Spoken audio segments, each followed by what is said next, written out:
السلام عليكم أصدقاء شير السينما في حلقة جديدة. شخصيات كتير نالت شهرة واسعة ما بين الجمهور وقدرت إنها تحقق نجاحات كبيرة، ولكن معظمها ولدت من أعمال تانية وكانوا هم فيها دور صغير من ضمن أحداث العمل ككل. والنهاردة حابين نسترجع معاكم الأعمال اللي كانت السبب في ظهور الشخصيات دي من البداية.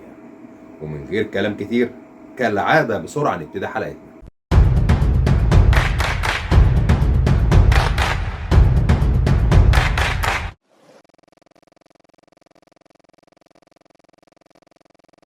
ونبدأ من محمد سعد وشخصية الليمبي، واللي ظهرت لأول مرة من ضمن أحداث فيلم الناظر عام 2000، واللي كسر الدنيا حرفيا وقت نزوله. وكانت شخصية الليمبي من ضمن أبطال العمل، وفعلا قدرت إنها تدخل قلوب المشاهدين بعد عرض الفيلم، مما دفع المنتج أحمد السبكي لاستغلال نجاح الشخصية وإنتاج فيلم ليها بشكل مستقل. برضه الفيلم لما نزل نجح نجاح غير مسبوق بشكل ما كانش حد يتوقعه الصراحة. وعن بداية الشخصية دي وفكرتها من الأساس بيحكي محمد سعد إنه كان دايما متعود يقول نكتة وسط زملائه في الجامعة بشكل معين، وكان دايما بيقولها بتون الصوت بتاع شخصية الليمبي. ولما اتعرض عليه دور الليمبي في فيلم الناظر، اقترح على المخرج شريف عرفة إنه يضيف تون الصوت ده في الشخصية، وبعد ما سمعها المخرج اعجب بيها جدا واستمرت معاه. وبيكمل محمد سعد وبيقول ان نهاية فيلم الليمبي ما كانتش بالشكل اللي كلنا شفناه، بل ان نهايته كانت هتكون بوفاة والدته اللي هي فرنسا،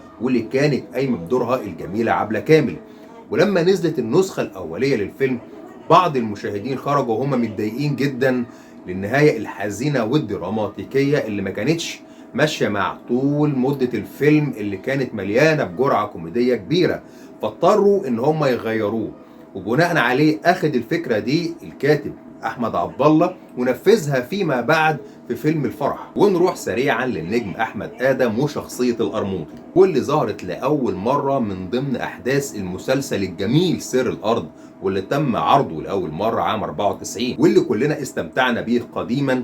وكان بيذاع بعد صلاة الجمعة كل أسبوع، وكان بيقدم معلومات زراعية جميلة. وبعدها مباشرة بيحس أحمد آدم بنجاح الشخصية وتفاعل الناس معاها، فبيقرر إنه يقدمها في عمل منفرد. وده كان من ضمن أحداث مسلسل القرموطي في مهمة سرية، واللي عرض في رمضان 98. وفعلا المسلسل لما بيتعرض بيحقق نجاح كويس، ولكن بعدها أحمد آدم بيسيب الشخصية دي لسنوات علشان يرجع بعدها يقدمها في فيلم معلش احنا بنتبهدل عام 2005. وبعدها تتوالى الشخصية في فيلم القرموطي في أرض النار وغيره. وعلى طول مع الشخصية اللي بعدها والنجم أحمد مكي وشخصية اتش دبور والكبير. ونبدأ باتش دبور، واللي ظهرت لأول مرة من خلال سيت كوم تامر وشوقية، واللي تم عرضه عام 2006. وبتنجح الشخصية وبينجح معاها أحمد مكي بخفة ظله وأدائه الجميل، واللي خلت نجم زي الزعيم عادل إمام يختار الشخصية دي والكاركتر ده علشان يضمهم من ضمن أحداث فيلم مرجان أحمد مرجان. وكما هو المتوقع الفيلم بينزل وبيكسر الدنيا وبتنجح معاه الشخصية،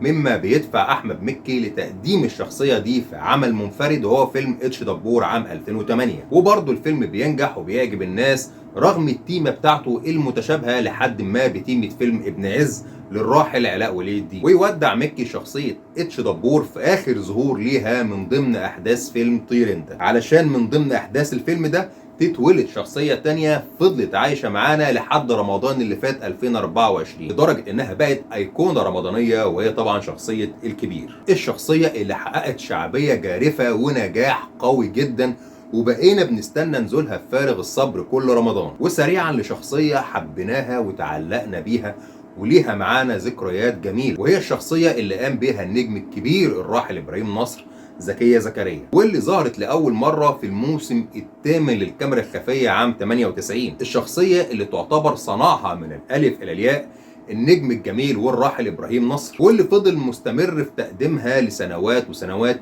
وكان كل سنة بيبدع في الشخصية وبيقدم كاركترات حواليها. وفضل النجاح ده مستمر لحد ما هو نفسه استغل النجاح ده وفيما بعد قدمها من خلال فيلم زكية زكريا في البرلمان عام 2001. وتلاها بعد كده استغلالا للنجاح ونزل بمسرحيتين هما زكية زكريا تتحدى شارون وزكية زكريا والعصابة المفترية. وبصراحة النجم الجميل إبراهيم نصر أبدع في تقديم الكاميرا الخفية لسنوات بشكل عام، ودور زكية زكريا بشكل خاص، لأنه بصراحة من ضمن الأسباب اللي كانت بتحل رمضان وكنا بنستناه بشغف شديد كل سنة. وبكده تكون خلصت حلقتنا، وأرجو لو الحلقة عجبتكم يا ريت لو تشتركوا في القناة، ويا ريت كمان لو تشتركوا في صفحتنا على الفيسبوك، هتلاقوا اللينك بتاعها موجود أسفل خانة الوصف.